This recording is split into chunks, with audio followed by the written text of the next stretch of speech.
Hey now, we are getting over, and I am the Silver King, Adam Silverstein, here to lead you through these hard times.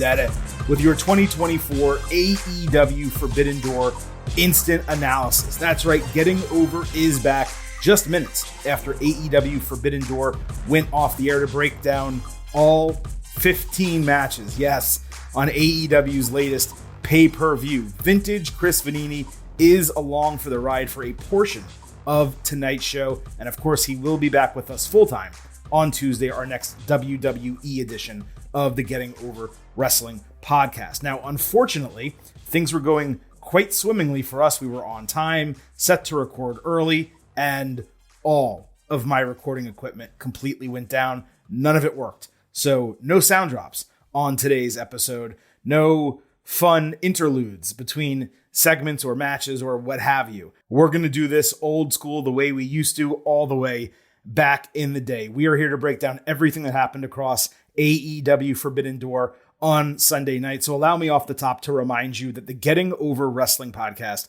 is all about the five. Please head over to Apple Podcasts and Spotify. Leave a 5-star rating. On Apple, take a little extra time. Leave a 5-star written review. If you do, we will read it live right here on the show. Don't forget to follow us on Twitter at Getting Overcast for episode drops, news, analysis, highlights, all of that good stuff. It is also where you can vote in our pre- and post-show polls surrounding premium live events and pay-per-views like this one. Your votes in those polls factor into our analysis of the entire show and our grades at the end of this episode. Please also remember that we happen to love the number 5 right here on the Getting Over Wrestling podcast. So you can head on over to buymeacoffee.com/gettingover. Sign up. If you do, you will get bonus audio, instant reactions to the major television shows, and exclusive news posts every Friday. Again, that is buymeacoffee.com/gettingover. We would greatly appreciate your support. Clearly, we may need some new equipment.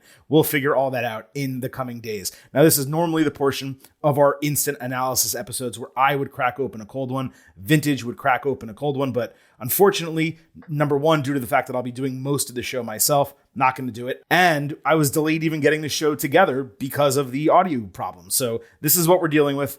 This is what we're getting into. Vintage, nice to have you here. Certainly not the start that we expected, but we're going to rock this episode as we normally do. Yeah, I'll be around for a chunk of the show. A lot to talk about. It's late. You're dealing with a lot. So we can get into it. The last thing after watching legit 9 hours of AEW on Sunday, because I watched Collision and Rampage and I prepared and I did work today. All of this. I'm like, oh my God, I'm going to actually be able to tape the show at like 12:05, like right after it ends. It's perfect. And of course, not able to do that. So yeah, not a great night for the Silver King. But was it a great night for AEW?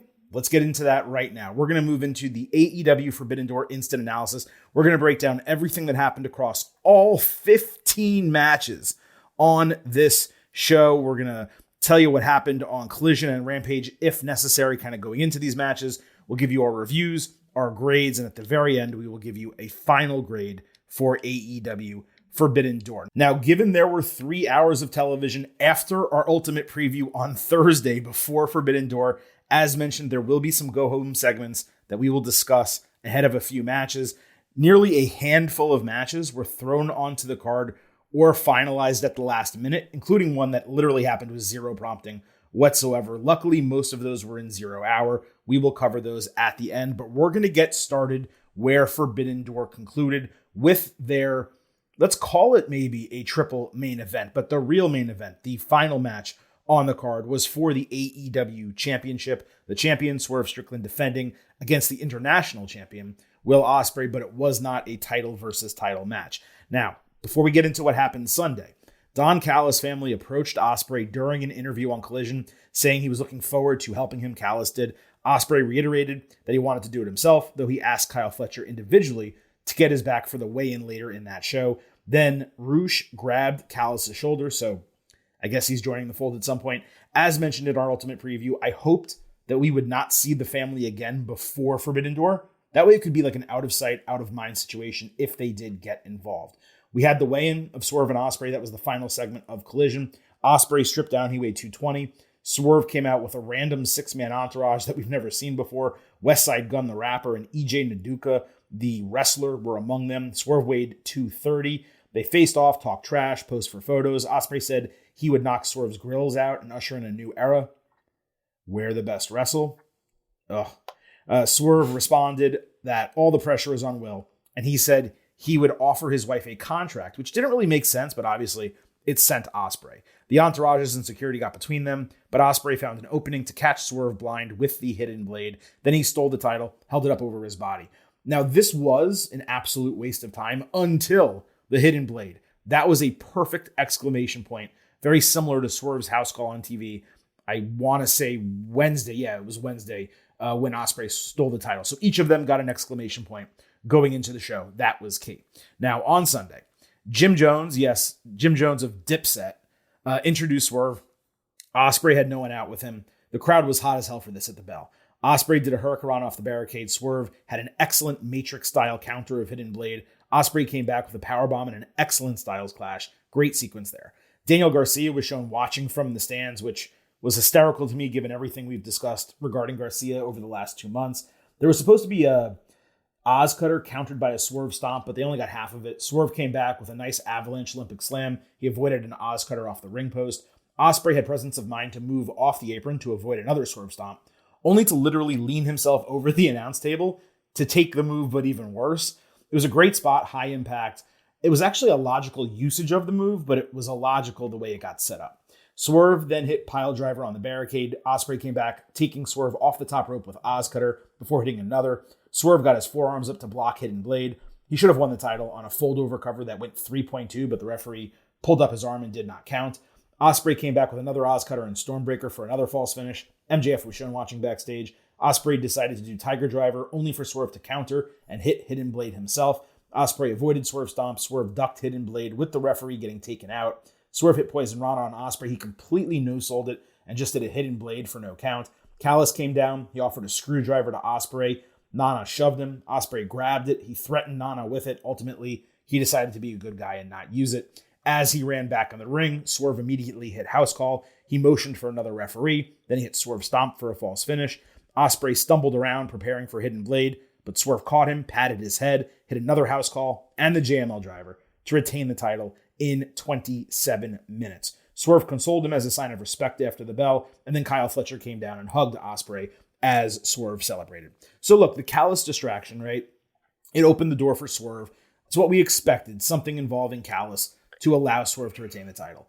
And while it did lead to the finish, not doing the 1-2-3 in the immediate aftermath of that was important for me. I always find that to be a total cop-out when there's like a distraction, a singular finisher, and then a winner, especially when it's a main event match. That said, I did hate the Poison Rana no-sell. I thought there were one too many false finishes at the end, given it's their first match together. Like, where do you go beyond this, right? Yeah. There's protecting Ospreay, and then there's overprotecting Ospreay. I felt he was overprotected here. And because of that, I felt a little bit like it was overdone. It doesn't necessarily take away from it. It was absolutely incredible and one of the best matches of 2024. It is a match of the year contender already July 1st right now as we talk. It's right up there. I'm at 4.75 stars A+. As you know, I rarely give out 5s unless the match is truly perfect. But there's a chance I upgrade it on rewatch. It's possible. This is right in the same ballpark as Cody Rhodes, AJ Styles. I'm not sure it gets to Cody, Roman Reigns, or Ospreay, Bryan Danielson, both of which were this year. That's the distinction that I put in there. But it was exceptional. It was a necessary banger to close out an up and down show. Two of the best in the world getting to do what they do best. The in-ring storytelling was on point. The wrestling was great. It completely delivered. Chris, what did you think about it? Yeah, absolute banger of a match. These are two guys you want to build the future of your company around. And so for the two of them to deliver in the way they did at this match was fantastic. It was everything you'd want. Swerve, I think, just like really needed a match like this on a stage like this because, you know, he's the champion, but like Ospreay's been getting a lot more of the love and a lot more of the attention and in some ways screen time, and you came into this wondering, hey, is Ospreay going to win the belt? So they put it on, so he's got it going into All In or something like that. So Swerve really stepped up here, huge match in a huge moment to show that he can be one of those guys. And you would like to see AEW lean into that more now moving forward. Make this guy the focal point of your television show. That's the biggest problem since he became the belt. You've got the Young Bucks stuff going on. MJF's back. Again, even Ospreay feels bigger. Like, he's your champion. Make him feel like your champion. And this match showed why he deserves to be in that spot. So that was awesome. Good for him. Something you often say about AEW is that they don't finish the match at the moment they should finish the match. Right. And it felt like that happened again here. It was one too many. Mm-hmm. Oh my God, he kicked out again. You want to give me the one off, I think, the first Swerve stomp? Okay, cool. Fine with that. Like, I was like, oh man. Yeah, it was house call, Swerve stomp. You want to kick out there? Cool. The next one should have been what they did with patting the head and like him stumbling around. That's your finisher. You skip the one in the middle, you go 1-2, boom, and it's over. And it's perfect. Yeah, exactly. I did think the screwdriver spot was a little forced. I was wondering if this was going to be the moment Ospreay gets away from Callis and it costs him or something like that. They didn't go that far, but like, you're wondering what's Callis going to give him, brass knuckles or something, but it's a freaking screwdriver. And I know that's the thing. Yeah.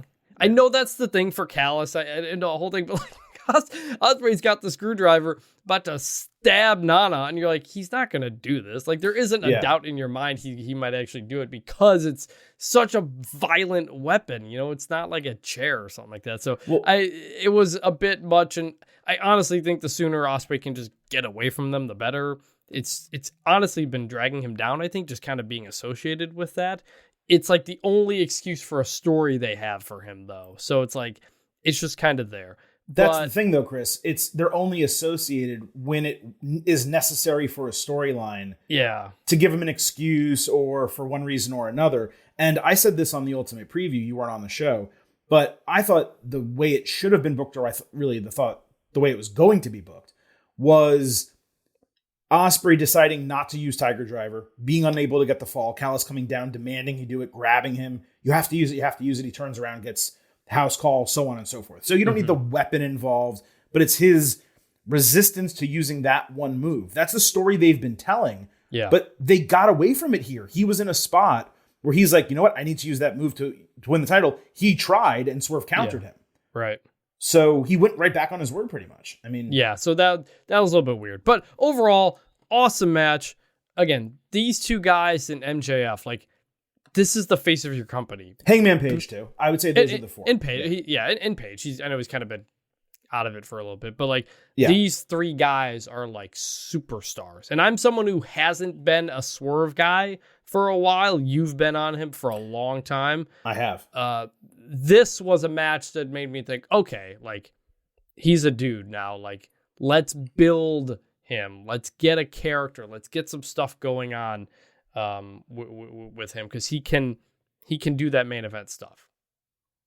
Yeah, look, two other things before we move forward here. It's those four guys, I guess three things. MJF, Ospreay, Swerve, and Hangman. That's they talk about the four pillars. The four pillars they mention are not the four pillars. Those guys are the four pillars. Like, let's just be very clear about that. The crowd was mediocre to bad, I would say, most of the night, but it was incredible for this match.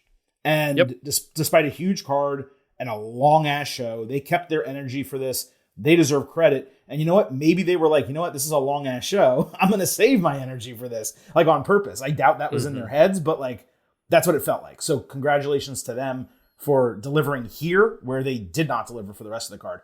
And look, you mentioned my appreciation for Swerve. I said it when it happened. I said it again when he debuted in AEW. I said it when he was feuding with Hangman Page. I'm going to say it again now. WWE made an absolutely idiotic, unforced error releasing Swerve. It made no sense then. It makes even less sense now. I have no idea what his star is going to be like long term. He may never progress beyond great main event wrestler, but he could have been enormous in WWE. And it was one of many, many fuck-ups in a long string of them by Vincent Kennedy McMahon. But I said it then, I'm saying it again now. Huge, huge unforced error by WWE. And their mistake is AEW's benefit. They're doing a great job. Tony Khan is booking Swerve. I interviewed Swerve, for those of you who may remember, his first interview after he signed with AEW. He did give us the exclusive. Always will appreciate that from him. But we had a really extensive, long conversation. And it didn't make sense to him while he was released. It didn't make sense to me why he was released. And what he said in that interview was, I am confident that AEW is going to support me into becoming the wrestler, persona, whatever that I've always wanted to be, both in the ring and even out of the ring. And so far, to their credit, I criticize AEW a lot on this show. They have lived up to every end of the bargain they made with Swerve. They deserve a lot of credit for that. He deserves a lot of credit for becoming the star that I always knew, and I'm sure he always knew, of course, that he could be. Oh, one other thing. I didn't like Swerve, consoling him after the match or saying good job. I just generally don't like that in wrestling at all.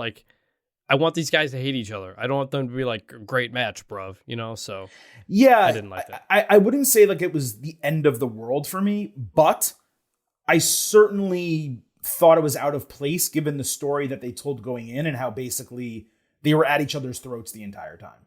And now he's consoling him.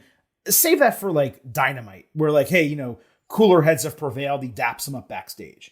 That's what I would prefer to see in a situation like that. So, or the end of the feud, and it might. I mean, maybe they don't wrestle each other for a while here, but that's you wait till you're done with that, and yes, Yeah. I agree. All right, let's move to what was the co-main event, the IWGP World Heavyweight Championship. Jon Moxley defending against Tetsuya Naito. Mox came out to his New Japan theme, which is the best of all the three that he uses. Naito did one of the worst spears in wrestling history outside of the ring. Mox powerbombed him off the ropes. Naito hit Destino, only for Mox to hit Death Rider seconds later, and another shortly after that for a 2.99 false finish. Mox got angry at Red Shoes, the referee. He cornered him. Mox brought in a chair. Red Shoes removed it. There was some type of botch with Death Rider. Naito did a nasty brainbuster, and then hit Destino to regain the title. I think I have it in 17 minutes. After the bell, Jim Ross on commentary said, and that's the bottom line because Naito said so, which was immensely strange. I don't understand why he said it. Both from the standpoint of there was no connection and from the standpoint of why would you bring in a WWE thing? And also, you're friends with Stone Cold Steve Austin. Why would you use that? No part, I should say, of him using that phrase made any sense at the end of the match. This was easily beyond that the most disappointing match on the entire show. Naito needed to regain the title. It was the proper booking. The dude has never gotten a legitimate championship run in New Japan, despite being among the most over guys in that company's modern era. But holy shit, has he lost a step. I haven't watched him the last 2 years as much as I did the prior 5, but damn, for those of you who have listened to me for a long time, Naito is my guy. Naito, Tomohiro Ishii, those are my 2 New Japan guys. He has fallen off in a major way. Maybe he half-assed it a bit. I just think he might be washed. I went 2.5 stars C, and that's out of respect. It felt like this was happening in quicksand. It never picked up. And like I said, it was my most disappointing match on the entire card. Yeah, I know it's the IWGP Championship, so you got to give it time. But yeah, 17 minutes on a long show with 15 matches. It dragged, and it never got to another level. Yeah. And also it was just a New Japan match happening, and those don't get the biggest reactions from crowds here. Well, the good ones do, because I'll tell you this straight up. Yeah. I was at the New Japan show at Madison Square Garden. I saw Jay White, Kazuchika Okada, among many other matches on that show. Fans will react to it, but this was terrible. Yeah. I mean, it just was bad, period. I did, however, love Moxley's New Japan track jacket. That was cool. Fantastic. Yeah. So I can't speak to NJPW and where this goes and yada yada. It's just, to me, it was just a match, and that's fine. There you go. I love Naito, so I'm glad he won, but it was not kind of what we would have hoped for coming in. We had a title versus title match. Mercedes Moné, the TBS champion for AEW, against Stephanie Vaquer, the NJPW Strong champion, even though she works for CMLL, which is the Mexican company. So Vaquer beat Lady Frost in 8 minutes with Monet watching ringside on Collision. They stood off after the bell with Stephanie dipping out, only for Zeusis to blindside Mercedes. That's Vaquer's partner. Monet quickly hit her with a backstabber, only for Vaquer to do a double underhook backbreaker. Really cool move. Decent go home. Insane that they're portraying Mercedes as a baby face, though. She's turned 3 times already since debuting, and she might have turned a 4th during this match. I mean, it's just unbelievable. So let's get to the match. Vaquer cheap-shotted at the bell, hit an excellent springboard crossbody outside. She dominated early with Monet fighting from under as a face. Cool spot where Vaquer got Mercedes' head between her knees and repeatedly drove it into the canvas. It got a rise out of what was a mediocre crowd for this match. Mercedes did a nice tornado DDT bouncing off the ropes. They did a double kip-up. No one reacted. Vaquer soon countered into a gutbuster, but like more to her chest, Mercedes' chest. The crowd started focusing on chanting, "Fuck the Celtics." I mean, music to my ears, obviously, but a random dude in a shirt stood up with a Celtic shirt. They chanted at him louder than anything they did pretty much until that point on the entire show. This was the third to last match. Mercedes hit 2 backstabbers as this was happening. Then she got booed, I guess, because of the Boston connection. Mercedes did the Eddie Guerrero stuff only for Vaquer to avoid the frog splash and did an absolute nasty dragon screw. And then fans chant, "Fuck the Red Sox." Again, something I completely agree with, just not during this match. There was a counter sequence with Monet Maker avoided only for Mercedes to get back into it, hit her finisher, and then use the bank statement for the tap-out victory. Moments after the bell, Britt Baker returned with a ton of pyro. She looked like $1 million. Not that we judge women by their looks here, but it's the first time I can remember her having like a full 6-pack and a flat-ass stomach. I mean, it just stood out. It was so obvious. You're like, whoa, holy shit, Britt's been working out. She definitely seemed to be on like the AJ Styles plan. Now, look, while Britt may not be great in the ring, she's super over. She's a star for AEW. And the crowd, like I said, popped huge for her.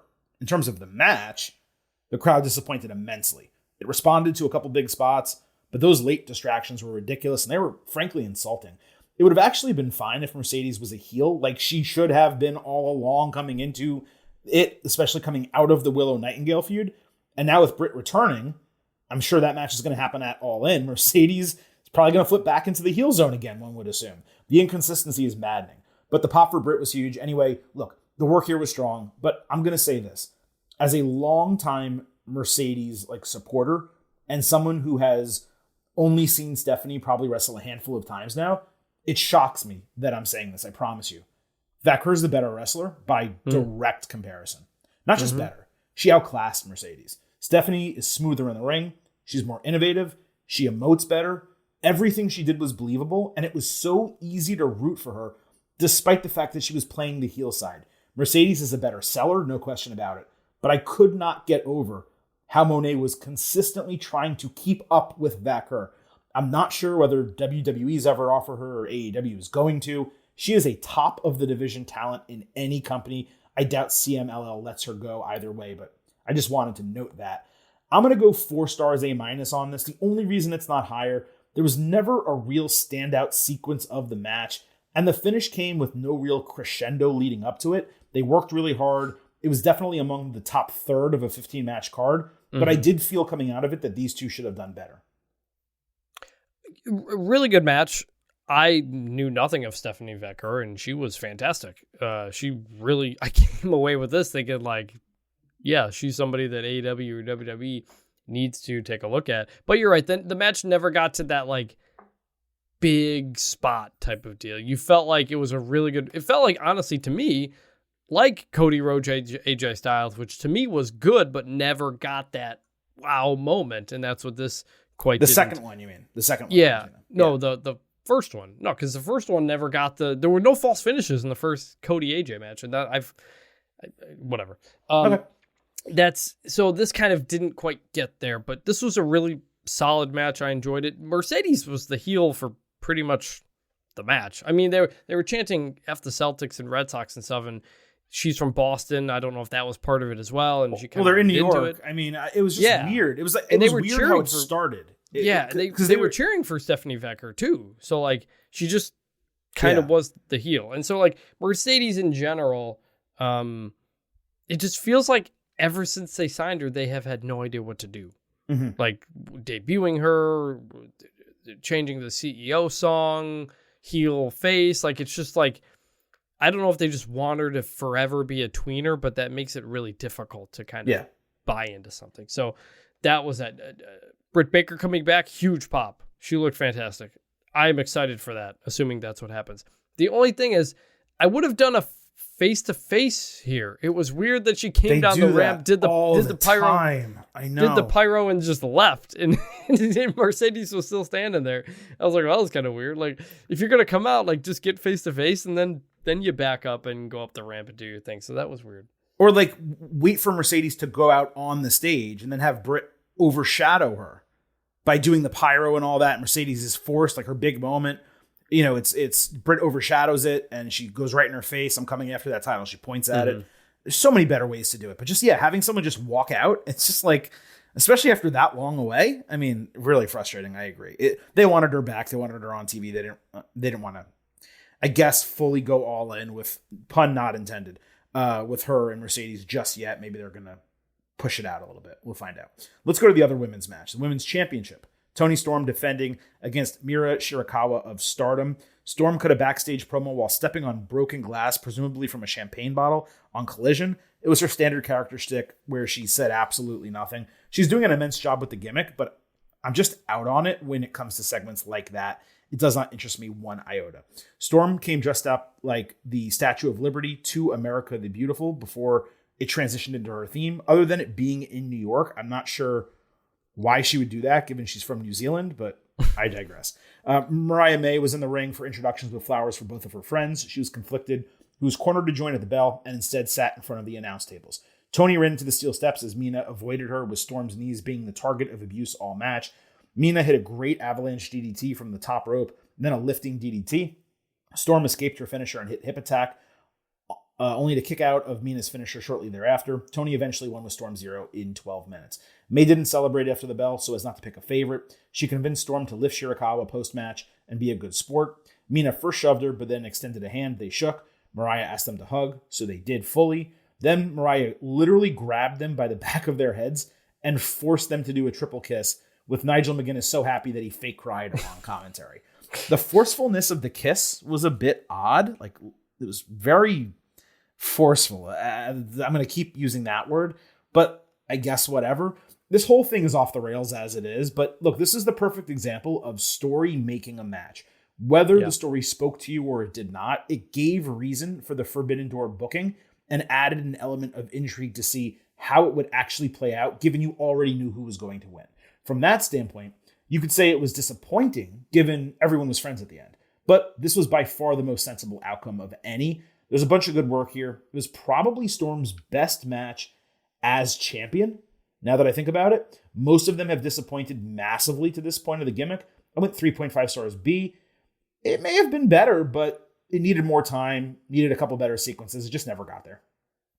Yeah, it was an okay match. But again, it was the story that was the reason you were interested in this. And this was one of the ones I was most interested in because all three of them are going so hard into this story. Like, just on social media, on every show, and like, they really, really went all out, leaning into the ridiculousness of it all. And so you go into the, like, hey, this is interesting. Like, curious to see how it happens. It's not exactly how I expected it to end at the end. But I thought it was all really good. Mariah May, who was on the pre-show, I don't know. I feel like she's like a future star or something. She just has something around her that just feels big. And I'm curious to kind of see where it all goes afterward. And Toni Storm is ridiculous. I know you've been out on the gimmick for a while. I still like it. It's something. It's one of the few gimmicks in the company, really. And I appreciate that she just continues to be ridiculous with it. All right, Chris. Before I move on, do you need to go now? Yeah, I gotta run here. But I was gonna say, any final thoughts you got? Go ahead. Yeah, I got one thing. Usually we would hold this for the end of the show, but I don't have time. Forbidden Door as a concept. I feel like it just doesn't work anymore because AEW is doing these crossovers year round. New Japan wrestlers are in all the time. CMLL is in all the time. It doesn't feel special anymore. Am I crazy for thinking that? So I think it is different from having like a New Japan wrestler or a CMLL wrestler or a Stardom wrestler on a Dynamite or a Collision on for a random match, because we know they just throw them into random matches versus building an entire pay-per-view around it. So I do think there's a differential there. The bigger issue is that AEW has taken all of the biggest stars from New Japan. So they took Jay White, they took Kazuchika Okada, they took Will Ospreay. So now when you're doing a crossover show, I don't want to say it's bare bones because that's insulting to New Japan. Like Shingo Takagi was on this. He's immensely talented. Zack Sabre is super talented. Jeff Cobb is super talented. Like they got guys, and Stardom has plenty of women who join up, but it's not the same type of, oh my God, we're getting Bryan Danielson and Kazuchika Okada, because he's part of the company now, and you can get that whenever we got Okada and Tanahashi facing off. Oh my God, Right, exactly. That's not new. Yeah. Right. And for most AEW fans, I don't want to say most, that's not fair. For the hardcore AEW fans, they've seen that happen 30 times. I mean, in New Japan all the time. I've seen it myself 10 times. So do I think some of the luster is coming off of it to a degree? I think an inter-promotional show would be more interesting than an AEW versus other company show. There's some matches on this card. There was actually a match on the 0 hour that I'm going to praise, where there were a couple of teams that were like an AEW talent and a New Japan talent together. I'd like to see more of that, like a tournament where like teams are made up like that. Or I would love to see a New Japan match and then an AEW match. So like we got Swerve and Will Ospreay, right? Mm-hmm. Rather than it be Tetsuya Naito against Jon Moxley, they could have just put a New Japan match on the show. Tetsuya Naito against another New Japan star. So do it like that as an inter-promotional show. That's what New Japan did with Ring of Honor for such a long time before, of course, Tony Khan bought it and before AEW existed. I'd like to see that. Now, we're going to talk about it later. I will at the end of the show, but there's going to be a second one of these shows now, maybe annually. It's going to be in Japan. And it's like, are we going to really get this twice a year plus all the other pay-per-views? It does seem like it's a little bit too much for me. Yeah, in general, I just really feel like AEW has leaned far too much on wrestlers from other companies at the expense of the people it has. And it's been a problem for the company almost since its founding. I mean, like, the amount of guys who just have nothing going on is kind of wild. And then you'll just have CMLL guys showing up on Dynamite. It's like, why are we doing this? Like just, you've got an incredible roster. Tell me stories with those people. I feel like at AEW, the last bit of time here has become so hard to follow because there's always so many new people that you just can't keep track of. Yeah, I think that's a part of it, and that's fair. It's their booking style. And I know. And I think that is one of the reasons why they're not growing their audience. I don't so much know that they're losing audience. I mean, I do think people are stopping watching, like a small proportion. Obviously, the numbers are going down. The attendance is going down. That's all fair to point out. But I think one of the reasons they're not growing their audience is they're not doing things that appeal to the average fan. And they seem to be okay with that. They seem to want to hone in and just be for the people that love their product. And I guess if you can maintain and establish that audience and never lose another person, then you can continue making money. It's all going to be based on their TV deal. I've said this a million times on the show. Yeah. Other than that, Tony's going to do what he wants. Yeah. I mean, I think people are overstating any issues they may have. Obviously, some of the numbers aren't good. The attendance numbers aren't good. But if they get this new TV deal here, they're profitable and everything, and like they're good, and that's good. Like they don't have to be a direct competition to WWE for them to be a good company or for you to enjoy it. And I think that's maybe where they decide to settle in.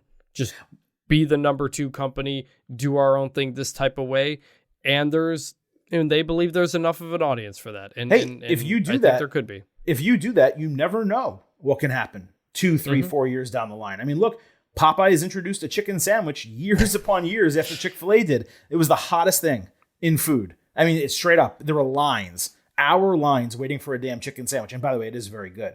But you never know. You get the right person at the right time, the right talent from WWE. You build Ospreay and Swerve properly. I mean, all those things are possible for AEW if they get the new TV contract at the number that they hope to get it at. they're going to be profitable for 4 or 5 years. The question is, can they maintain it? Will they still be profitable at the end of that, given expenses are going to rise and all that? There's a million things that we can talk about. This is not necessarily the appropriate time to do it, but I do find your point about Forbidden Door to be a good one.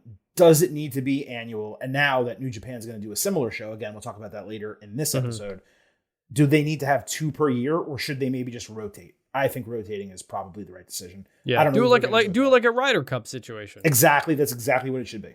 It should be the Ryder Cup. Yep. Yeah, I agree. Cool.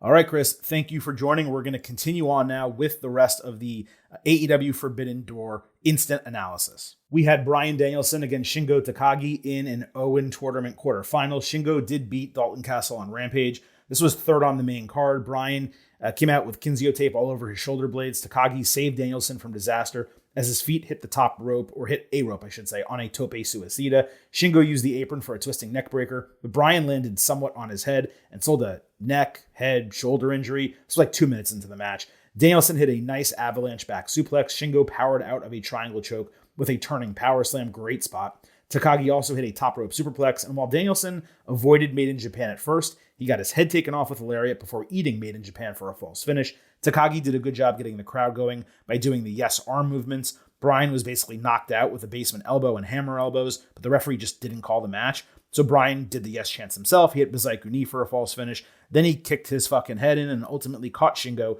in a lean back disarmer style armbar for the submission victory. We didn't see Takagi tap out. Commentary said it was verbal. Fair enough. This went 20 minutes. It was maybe 3 times as good as anything that preceded it over the 2.5 hours of the show, the first 2.5 hours of the show. It might have been stylistic and perhaps part of the match story. It did feel like it was the first time I was watching Danielson that I thought maybe he's lost a step. Like maybe, he's so talented. It was probably part of the match story, but I guess we'll find out as the tournament progresses. For a large portion of the evening, it was the match of the night. The crowd was rough until the finish. 4.25 stars A. Danielson was the obvious and appropriate winner, and I presume they're telling the injury story either to make his trek through the Owen more impressive or to give him an excuse to lose at some point. But the fact that every big Danielson match these days includes a fake head or neck injury, given his history, that bothers me.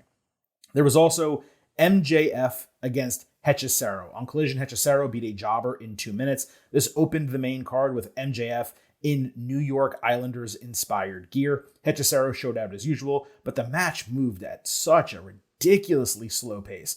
He had a springboard shotgun dropkick before a submission exchange.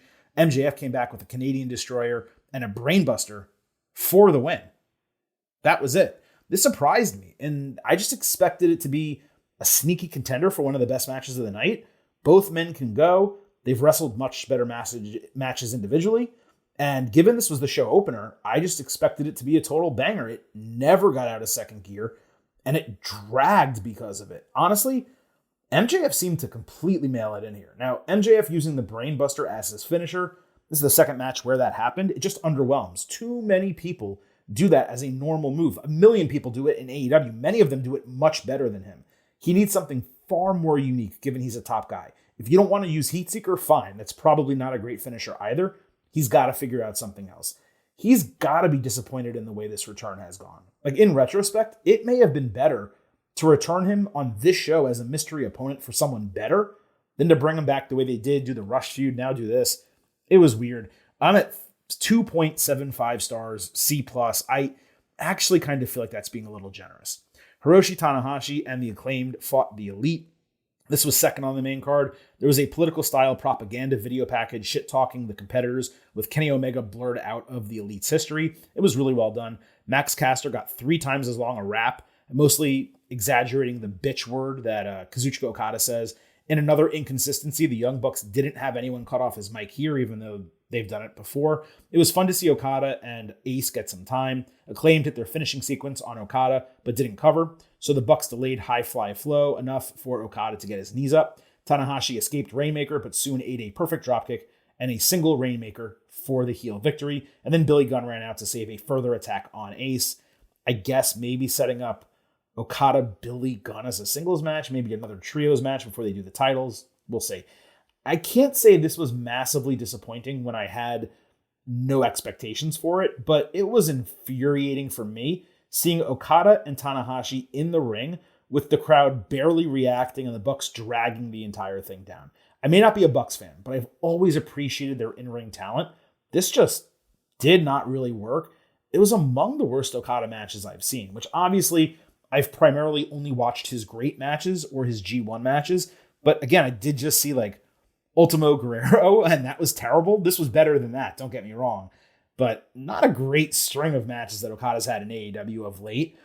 So in terms of a grade, man, I guess 3 stars B- because it was better than the MJF match. So yeah, I guess I'll go there. The Elite were the right winners here to basically even the series, and that title match, of course, is forthcoming. Orange Cassidy fought Zack Sabre Jr. Orange beat the Outrunners in 6 minutes on Rampage. It was pure comedy with no rhyme or reason for it being booked. Then Orange and Tomohiro Ishii beat TMDK in 11 minutes on Collision. Since Ishii was randomly tagging with Kyle O'Reilly on this show, it would have made far more sense for them to get a warm-up in that spot rather than pairing him with Orange and having Orange wrestle 3 nights in a row in kayfabe. Obviously, they taped it. But TMDK do work with Sabre, and they were involved on Dynamite, so that was the reason for the match happening. There's also a brief video package with Sabre saying Orange is one of the best in AEW, so making him tap out will mean something. And they did do a stare down backstage as well. This was a heavy, technical, ground-based match, as one would expect, given it is Sabre. He countered Stundog Millionaire into a sleeper hold, but Orange countered back into a Michinoku driver, hit an excellent diving DDT as well. Sabre snapped 2 of Cassidy's fingers. He worked both the wrist and the arm. Orange came back with Beach Break and Orange Punch, which seemingly did not have as much impact, I guess, due to the injured hand. That was probably the idea behind that.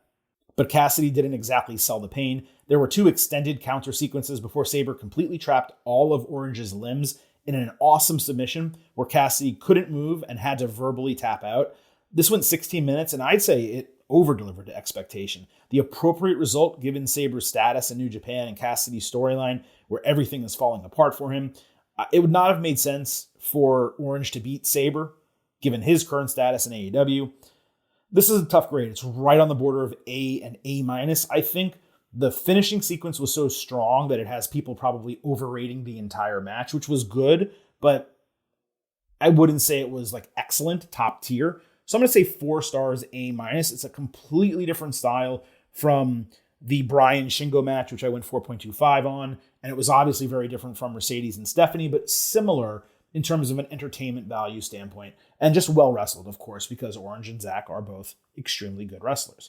Let's move to the TNT Championship ladder match. Konosuke Takeshita, Mark Briscoe, Jack Perry, Dante Martin, Leo Rush, and El Phantasmo. Phantasmo qualified by beating AR Fox on Rampage. This match was never announced, Phantasmo and AR Fox. There was a similarly unannounced trios match involving the competitors on Collision.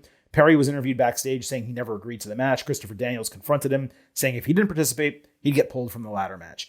The heel side of Perry, Phantasmo, and Takeshita won in 11 minutes. The crowd was dead for this, but it was likely the last of 18 or so matches that they saw in one night during those tapings. So they get a break. Takeshita pinned Martin with a pump knee. Perry attacked him with the title after the bell, and everyone in the match got to touch the title once in a series of attacks. Now, this match, the ladder match, preceded, let's call it the triple main event of Forbidden Door. Perry came out in a goat mask. There were 2 styles of ladders, silver metal, and then black, maybe fiberglass, like the ones you normally see. It was odd to have both of them. Martin did a flying crossbody off a ladder to avoid it being tipped over. Then he took a brainbuster into it from Takeshita. He was put on a leaning table with a ladder on top of him as Briscoe did a step-up tope, and it looked like the ladder hit Konosuke in the head. It may have seriously hurt his arm as well, but he finished the match. It was so ridiculously and unnecessarily dangerous. It's really the best way I can describe it. Phantasmo did a literal titty twister on Perry atop a ladder. Rush did a low tope suicida through a ladder that was on the apron. Briscoe missed a splash of Perry on a table, almost identical to what Adam Copeland did, except from the top rope, so he didn't break his ankles. Martin and Rush met atop a ladder. Takeshita hit last ride on Martin. Then he hit last ride on Rush into a ladder. Then he did a beautiful blue thunder bomb on Phantasmo, straight up, exploding 2 tables ringside. And then he just stood up, ran right back into the ring. That was odd, but that blue thunder bomb was quite a visual. One of the best spots on the entire show. Briscoe did Jade Driller of Konosuke into a ladder. only for Perry to go ribs and face with a ladder before smashing Briscoe with the chair multiple times and climbing up to grab the TNT Championship. The expected and appropriate winner, no question, and a great decision to have him do it squeaky clean without any help. It establishes him far more than a cheap heel tactic where like the Elite interfere, and that's the only reason he wins. There was something about this match that just did not totally hit for me, almost like it lacked a flow. Some of the spots were great. The Blue Thunder Bomb, ironically not involving a ladder, was the best of them. Enjoyable for sure, but just, again, nothing I would call special. I went 3.75 stars, B+. Takeshita was the MVP. There is money in him turning babyface. Maybe when he comes back from doing the G1 Climax over for New Japan, maybe he turns on the Don Callis family. But if you make that guy a babyface, he is going to be monster over in AEW. Samoa Joe Hook and Katsuyori Shibata fought Chris Jericho, Big Bill, and Jeff Cobb. You may say, Silver King, how is Jeff Cobb in this match? Well, on Rampage, Jericho was excited to find a partner in a typical backstage segment. On Collision, Jericho told a trainer how to tape wrists, another guy how to wash his hands coming out of the bathroom. Then they went to go speak to the Zamboni driver, only for the faces to be waiting for them. They attacked them out to the ring. Cobb showed up as the equalizer, killing Hook and Shibata. Then he teed off with Joe, hit a great spine buster. It definitely made the match more interesting having Cobb in it than Brian Keith. There was a please retire chant at the bell, so Jericho grabbed a mic saying that he's the hometown hero. Joe and Cobb got to go for a bit. Obviously, big meaty men slapping meat. That's what we like to see right here on the Getting Over Wrestling podcast. Big Bill was wearing tights with a Tony Schiavone quote on them for some reason. Shibata got knees up on a lion salt, so Chris blatantly low-blowed him with a kick, and he put in Walls of Jericho. Cobb caught Shibata with a version of Tour of the Islands. Hook caught Cobb with his T-bone suplex, only to eat Codebreaker. Then he hit Jericho with, I saw people praising it. I don't know what they were watching. One of the worst Judas Effect, back elbow, back forearm, whatever you want to call it. It's a back elbow, the Judas Effect, technically. One of the worst versions of that move I have ever seen. And they got the win in, I believe it was 14 minutes. This went way too long. It was okay. Even if the finish wasn't great, the booking concept worked, and it really did successfully continue their individual feud, which is really what we spoke about on the Ultimate Preview. I'm going to go 2.75 stars, C+ for this. And that was the main card. So that allows us to move over to 0 Hour. We'll do these quickly. Mariah May fought Saraya in an Owen quarterfinal match. Saraya cut a promo on Rampage calling May and her friends a bunch of losers. Storm showed up in the crowd, and an already rough match basically got worse. Storm stopped Harley Cameron's interference, then distracted May with Saraya, nearly winning had Mariah not grabbed the bottom rope. Saraya stayed on top, but Mariah rolled her through in a counter-pinning combination and got the win. Commentary did not even mention that May had just beaten a former women's champion, let alone someone who you could argue is a legend. The match did absolutely nothing to help Mariah, winning it the way she did. And, oh, by the way, she wore Storm's gear style from 2022 Forbidden Door, which was a nice touch. I went 2 stars and a C-. We had Willow Nightingale and Tam Nakano against Chris Statlander and Momo Watanabe.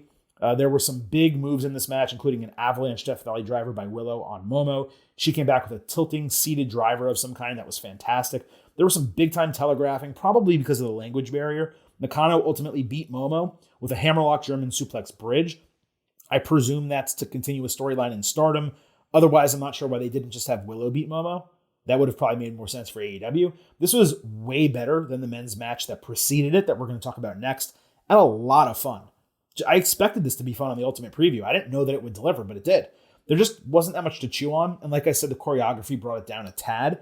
I went 3.25 stars and a B. Oh, also, Willow straight kicked Stat in the face and made her nose bleed. She could not have been happy about that. Looked nasty. Kings of the Black Throne fought Kyle O'Reilly and Ishii, Roderick Strong and Gabriel Kidd, and then Private Party in a random 4-team match. Strong and Kidd beat the Infantry on Rampage. No reason for that match. I'm also realizing now Kidd is part of Bullet Club, I think War Dogs, so it would have made sense for him to team with someone from Bang Bang Gang, wouldn't it have? Anyway, there was a really nasty brainbuster from Ishii who couldn't get Brody King all the way up. There was 0 tagging. It was actually confusing at points who was legal. King ultimately pinned Isaiah Cassidy, who always gets pinned, for the expected victory in 9 minutes, given they seem to be, I guess, in the trio's title picture at this time. Despite this match happening for no reason whatsoever, I said this earlier, I like the general concept from this and from the women's match that we just discussed. AEW talent and outside talent partnering for Forbidden Door. The way to improve this, though, and actually make it something worthwhile, is to put a number one contendership for a tag team title on the line. Maybe you even do a TV tournament and have all these matches happen across different companies. You have a couple in CMLL, a couple in New Japan, a couple in AEW. You do it over a month or maybe even 2 months, and all of that leads into Forbidden Door. So you're promoting it on all 3 shows, all the talent is going around, and you get the final match, you put it on the main card, and it's a number one contendership for the tag team titles. That's the way you book this to really maintain interest. I went 2.25 stars in a C. I just did not find this to be anything at all to write home about. The Lucha Bros and Mystico fought Hiromu Takahashi, Yoda Tsui, I believe is how you say his name. I apologize if I got that wrong, and Titan. This was built through a random backstage challenge on Collision that received 0 live crowd reaction. It closed the pre-show. It was your typical lucha fare. Mystico took a big sunset flip powerbomb off the apron outside. Rey Fenix hit the tightrope PK and a splash off his brother's shoulders. Pentagon hit Hiromu with a Canadian Destroyer. Mystico also did an assisted tornado before the Lucha Brothers did Fear Factor to Takahashi, and Mystico tapped out Titan. Best match of the pre-show, but that was really just because of the athleticism. I generally don't go high on matches like this that are just spot fest, but it was super entertaining, no question about it. I went 3.25 stars and a B. Also, for some reason, we had Kyle Fletcher and Serpentico. It wasn't even announced before the show began. It just happened. This isn't even a Rampage caliber. You know what? That's not true. It is a Rampage caliber match on a pay-per-view. Serpentico hasn't even wrestled a singles match in this gimmick on AEW television since August 2023. It's not even long enough to grade. Fletcher won, whatever. Now, as I mentioned, New Japan during the show announced Wrestle Dynasty from the Tokyo Dome the day after Wrestle Kingdom. It's going to be New Japan's version of Forbidden Door featuring AEW, Ring of Honor, CMLL, and Stardom talent. So it looks like they're not going to do a 2-night Wrestle Kingdom anymore, which is a great decision. And this is going to happen instead. Now, how this is going to be built coming immediately after their biggest show of the year, their WrestleMania, I have no earthly idea. Probably makes sense for Mercedes to lose the New Japan Strong title here. For me, I would prefer Forbidden Door to simply rotate between AEW and New Japan each year. Just like Chris said, have it be a President's Cup or a Ryder Cup type of situation. You don't want it to be as rare as the Ryder Cup, but the point is you ideally don't want it in the same location every single year. Hey, allow Mexico, allow CML to get one every once in a while. 2 of these events every year, plus all the rest of the pay-per-views, it just feels like immense overkill. But look, we're going to see what happens in January. I don't want to, give it a full take until I see it and can tell you then at that point whether it's worthwhile. Just at the front of it, not sure it's something I would do. Now, that does wrap up AEW Forbidden Door. That brings us to our grade segment. We're going to discuss what the pre-show expectation grade was for Forbidden Door. And of course, we're going to give you our post-show grade as well. Starting with the pre-show grade, your boy right here, the Silver King, I expected this to be a 91 out of 100. I gave it an A-. Pretty bullish on it overall. Our Getting Overheads, our listeners on Twitter before the show, at Getting Overcast, they all got the opportunity to vote. 13% A, 53% B, 26% C, 8% D or F. That actually averages out to an 83 out of 100, the lowest B possible. So maybe the greatest differential I can remember between my expectation for a show and our listeners' expectation for a show. That's a wide gulf, and the question now is, did we come together and meet in the middle? Before I forget, I should also note that Vintage Chris Vanini, before the show, he did send me a text. His pre-show expectation grade was B+. So as we get to our post-show grades, let me go ahead and read the percentages from our poll posted as soon as Forbidden Door went off the air at Getting Overcast on Twitter. 11% of you thought it was between an A+ and an A-. 35% thought it was between an A- and a B+.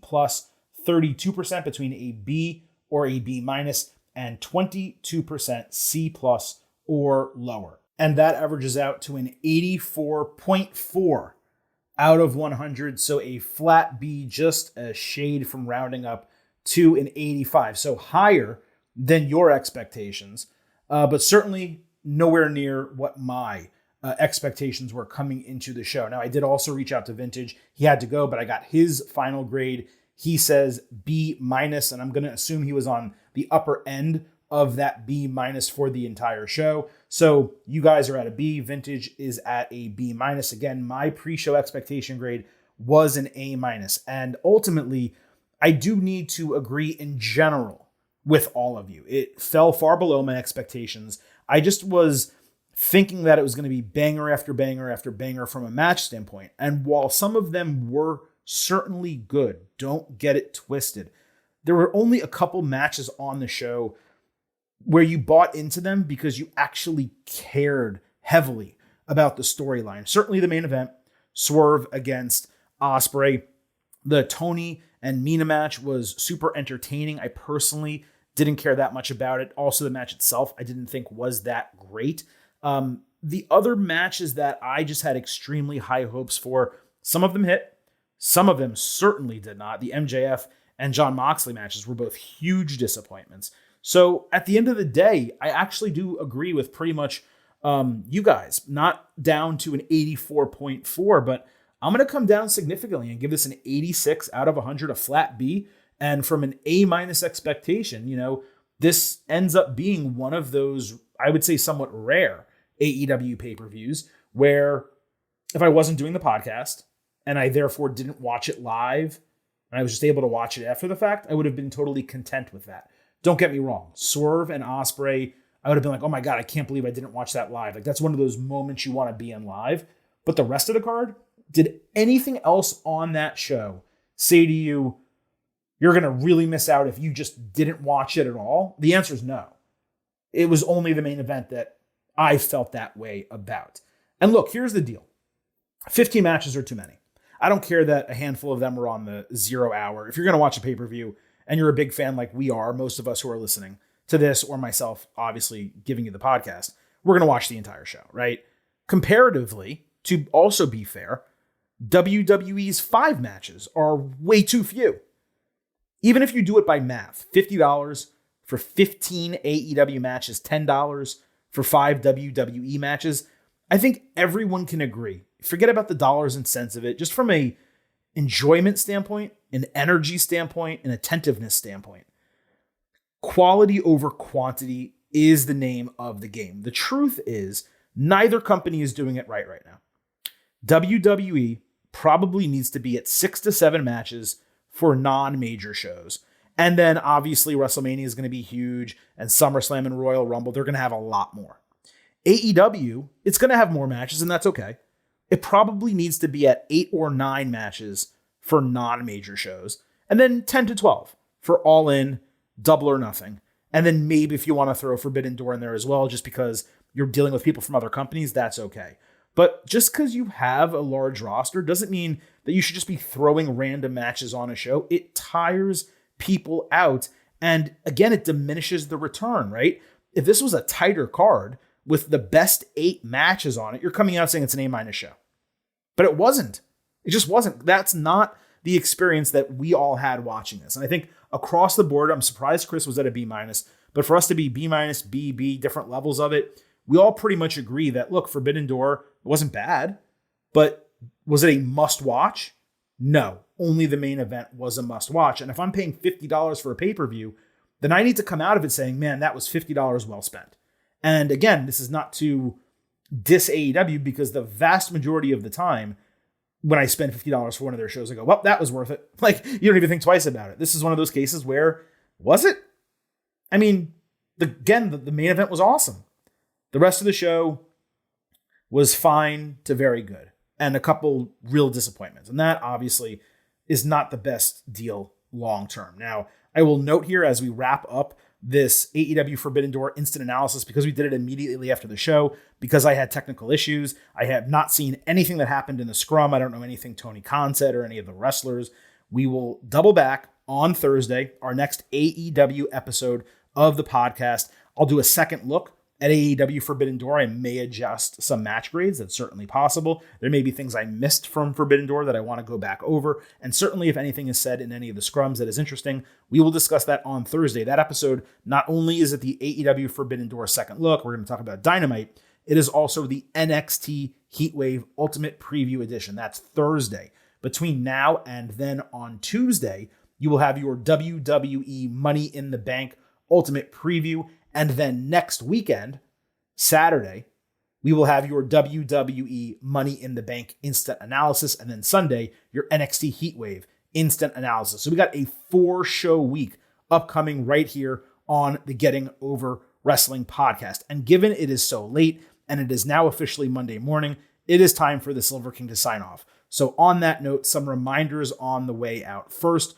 don't forget, we here at Getting Over are all about the 5. So head on over to Apple Podcasts and Spotify, leave some 5-star ratings. Really important, both Apple and Spotify. If you listen to us on Spotify, please hit that 5 stars. But on Apple, also leave a 5-star written review. If you do, we will read it live right here on the show. Don't forget to follow us on Twitter at Getting Overcast for episode drops, news, analysis, highlights, all that good stuff. It is also where you can vote in our pre and post show polls, and you can send in questions and comments for the show. That is at Getting Overcast on Twitter. You can also find us on YouTube, by the way, at Getting Overcast. Please also remember, we happen to love the number 5, and we hope you do as well. For $5 a month or $50 for the entire year, you can become an official Getting Overhead.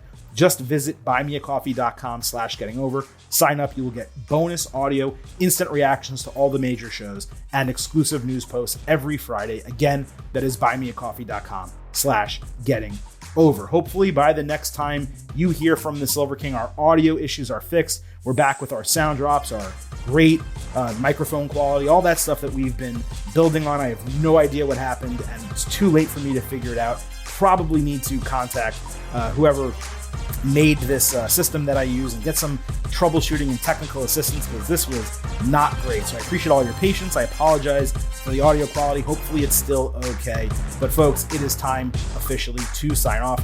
For Vintage Chris Manini, this is the Silver King, Adam Silverstein, cutting it out for the night and leaving you with just 3 final words. Bye for now.